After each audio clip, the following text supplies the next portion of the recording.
Hey, so sometimes it's not about telling you what a camera can do, it's about showing you what a camera can do. And that is exactly what I'll be doing in today's video, because I'll be reviewing the newly released Canon camera, the R50V. So I'm gonna bring you along to a photo shoot with a model, and my aim is to create a series of photos that feel like they are from a movie. That also means that we're gonna put the cinematic skills of the R50V to the test. We're also gonna be shooting a very interesting car, a car that has been on my wish list for a very long time. It is such a sunny day today, which is perfect because I really want to have a good sunset for these photos. And this is also the first time I am seeing the car in person, and it is so sick.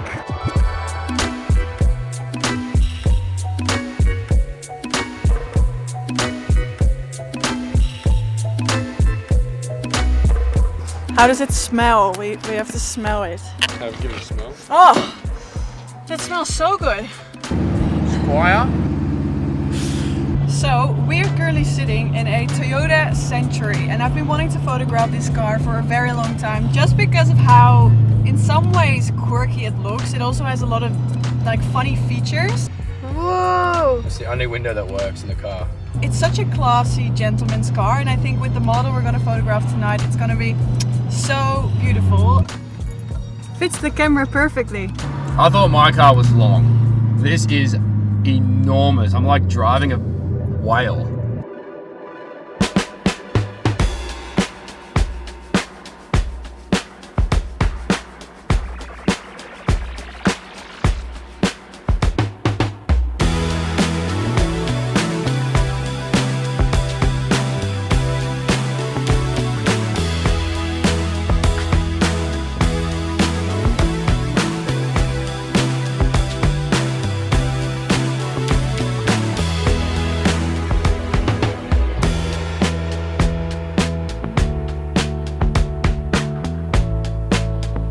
So as you can see, I filmed everything in C-Log 3, and I had a lot of fun color grading all of this footage, especially because I wanted to emphasize that cinematic look and feel. And besides that, the footage was filmed in 50 frames per second and of course in 4K. And that way I could still slow down the footage. If you really want to commit to the slow motion footage, then this camera can film up to 120 frames per second, but then filmed in 1080p.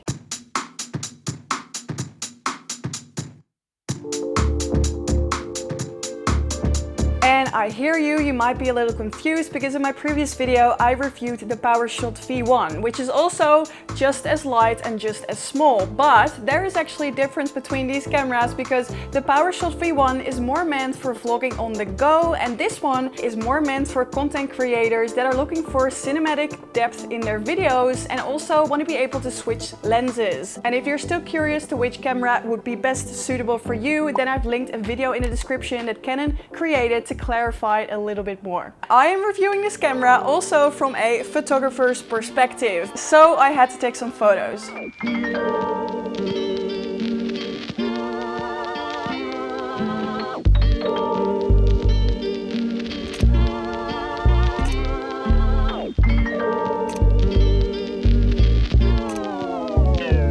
This camera has a 24.2 megapixel sensor, and as for the lens, this is the 14 to 30 millimeters. The lowest aperture on this lens is f4, so usually I shoot 1.8 or 2.0, but I actually feel like f4 really works for when shooting a car, because I still want to have all the details in focus, and at 30 millimeters it films at f6.3. You can easily switch between photo and video. But let's address the obvious thing in the room. Obviously it doesn't have a viewfinder, and of course, when I film my YouTube videos, I film POV footage too, so I always have it in front of me. But usually when I work with harsh lighting, I like to just, look through the viewfinder, and then I actually can see what I'm shooting better.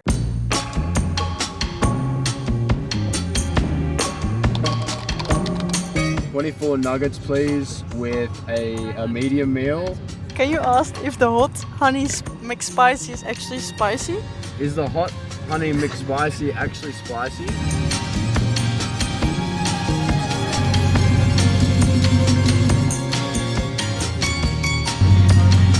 We got running.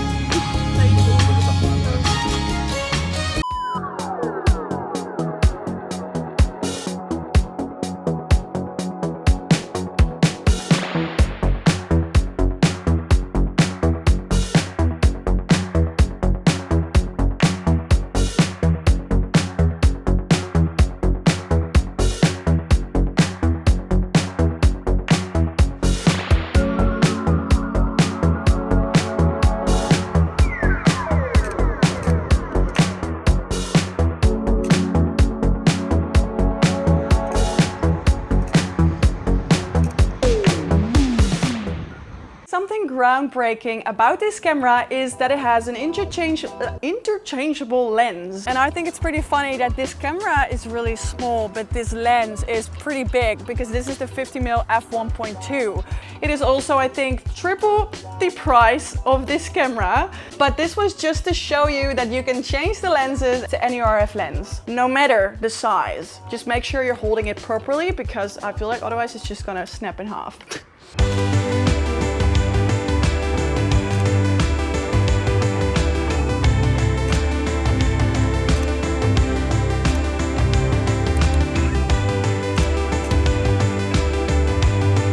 Then, as I was saying before, this camera is for content creators that want to take it to the next level. And especially now, you see short form content and vertical shot content everywhere. So this camera adapted to that. Because you can also attach your camera to the tripod from a vertical angle and then angle the display up like this, and you can perfectly see whatever you're filming. This camera also comes with a bunch of built-in color profiles. Actually pretty much lots that are built in within this camera. And especially when we're talking about that cinematic look, there are a bunch of color profiles that actually enhance that even more too.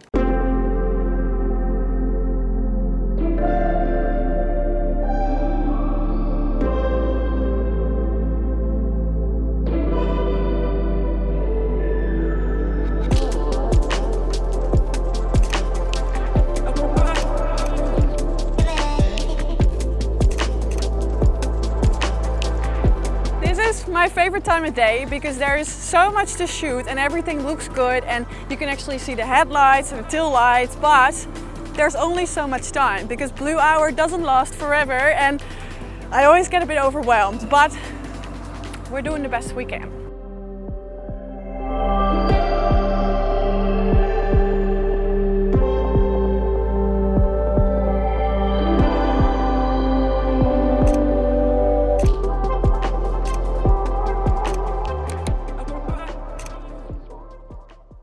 So then getting back to putting the cinematic skills of this camera to the test, I think it nailed it. It kept up with low light too, but I feel like actually bringing this camera into the field and testing its limits and shooting with it and showing you the footage, to me is the best way to review a camera instead of, you know, bombarding you with a bunch of information. This way you could actually see how it performed. So yeah, that is it. I really hope you enjoyed watching this video and I also hope to see you at my next one. Okay, bye bye. Doei!